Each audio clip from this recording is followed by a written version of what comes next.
एक बात बहुत अच्छे से अपने भीतर उतारिए। आपको लगता है मेरा पति बहुत मेहनत करता है और उसका कोई फल नहीं मिल रहा, बहुत परिस्थिति नीचे जाती जा रही है, खूब डाउन होते जा रहे हैं, हमारे पास में कुछ भी नहीं है। यहाँ तक कि मेरे पास इतना भी नहीं कि मैं सीहोर कुबेरेश्वर धाम भी चले जाऊं और रुद्राक्षोत्सव की कथा सुनकर।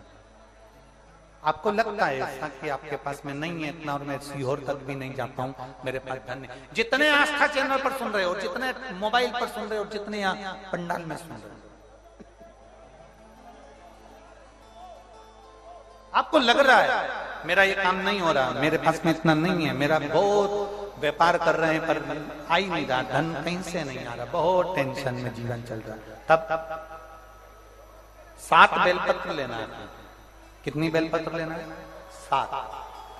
7 बेलपत्र में से सबसे पहली बेलपत्र, घर से जब चलो तो घर के पास में जो घर के अंदर रसोई घर में मटका होता है, क्या बोलते हैं यहाँ पर, हंडा, मटका, गगरा, घड़ा, जिसमें तुम पानी भरते हो, टंकी, बाल्टी, जो भी होता है रसोई घर में जो पानी भरते हो तो पीने के, हंडे में, बॉटल, उसमें टंकी में, जिसमें भी तुम भर के रखते हो, एक बेलपत्र उस हंडे के पास में, मटके के पास में वहां रखना।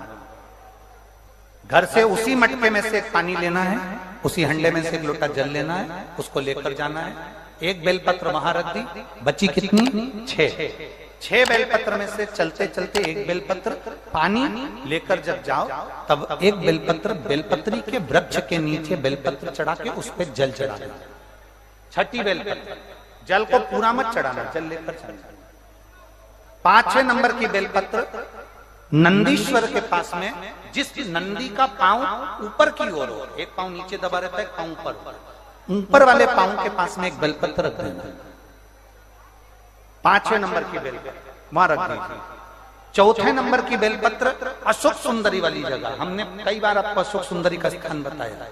ये जलाधारी, यहाँ जो बीच में से जल बहता है, बीच में एक मोटी लाइन होती है, अशोक सुंदरी। 4थे नंबर की बेलपत्र यहाँ रख दीजिए, थोड़ा सा जल समर्पित कर दीजिए। 3रे नंबर की बेलपत्र यहां बैठकर जल चढ़ा रहे हो तो यहां रखो, यहां बैठकर जल चढ़ा रहे हो तो यहां रखो, यहां बैठकर चढ़ा रहे हो तो यहां रखो, मतलब पार्वती जी का जो हस्त कमल है उस पर रखना है और उस पर जल चढ़ाना। 3रे नंबर की। 2रे नंबर की बेलपत्र शंकर भगवान का जो शिवलिंग है उसके ऊपर बेलपत्र को रखना है। बेलपत्र की जो डंडी है, आप बैठे हो वहां पत्ती का मुंह होना चाहिए, डंडी का मुंह तुम्हारे ठीक विपरीत। बेलपत्र यहां रखें, 2रे नंबर जल चढ़ाएं। एक बेलपत्र जो 7वें नंबर की है, उस बेलपत्र को जो जलाधारी है जल चढ़ाने वाली, उस जलाधारी का स्पर्श कराएं और उस बेलपत्र को वापस लेकर उसमें से थोड़ा सा जल उस जलाधारी में डाल दें। उस बेलपत्र को जो 7वें नंबर की बेलपत्र है उसका स्पर्श केवल जलाधारी को कर बाबा से विनती कर उस बेलपत्र को किसी भी दिन आप अपने घर में लाकर रख लो और कुबेरेश्वर धाम आप आना चाहते हो, बाबा से विनती कर आना, बाबा ऐसा धन देना कि मैं वहां जाकर लोगों को पानी पिला सकूं, बिस्कुट खिला सकूं, ऐसी कृपा करना। 7 मार्च को कथा प्रारंभ होगी कुबेरेश्वर धाम की। 5 मार्च के पहले मेरा बाबा तुम्हारी झोली जरूर भरेगा और तुम्हें कुबेरेश्वर धाम जरूर बुलाएगा, पक्का। ज्यादा दूर का नहीं सोचना, नजदीक। 7 बेलपत्र का उपाय, 7 बेलपत्र का उपाय शिव जी का एक आनंद फल प्रदान करना। पहली परिंडे के पास, 2री बेलपत्र के वृक्ष के नीचे, 3री नंदी के यहाँ, 4थी अशोक सुंदरी के यहाँ, 5वीं पार्वती जी के यहाँ, 6ठी भगवान शंकर के ऊपर, 7वीं जलाधारी का स्पर्श कराकर वापस।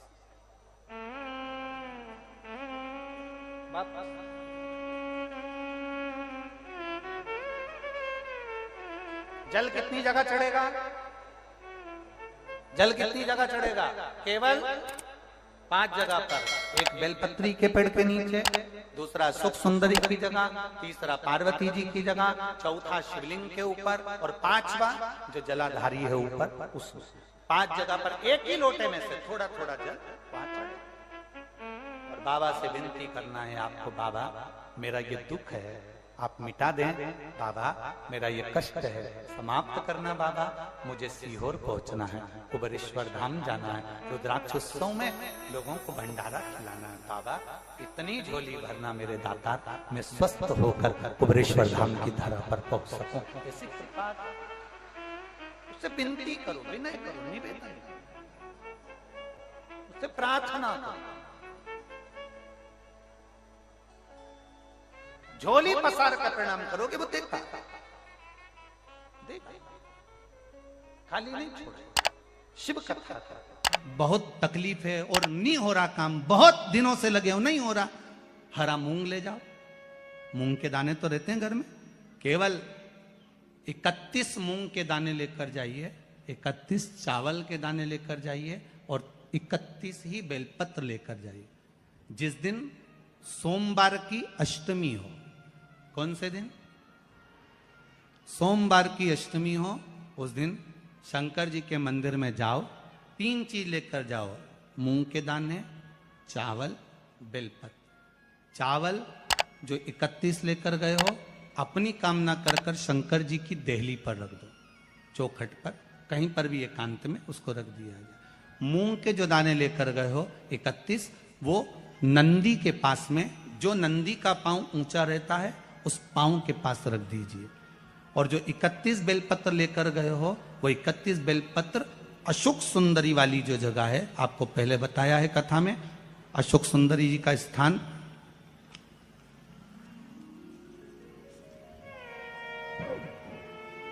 ये शिवलिंग, ये जलाधारी जहां से पानी बहता है, उसके बीच में एक मोटी सी लाइन होती है जो शंकर भगवान की छोटी लड़की अशोक सुंदरी का स्थान है। शिव जी के 13 बच्चे हैं, 13 बच्चे में सबसे छोटी लड़की अशोक सुंदरी यहीं पर विराजमान होती है जहां से पानी नीचे गिरता है। प्रत्येक शिवलिंग के सामने एक मोटी सी लाइन होगी, उस मोटी सी जो लाइन है अशोक सुंदरी, वहां पर जो 31 बेलपत्र लेकर गए हो अपनी कामना कर कर पीला चंदन लाल चंदन लगाकर उस पर समर्पित करते जाओ। उसकी डंडी जहां से पानी बहता है उस ओर होना चाहिए। आप निवेदन कर कर देखो, एक सोमवार की अष्टमी पर कर कर देखना, दूसरी सोमवार की अष्टमी आएगी अपने आप आपका काम हो गया होगा। बाबा से निवेदन तो करो, क्यों भटक रहे? भोला सब दुख काटो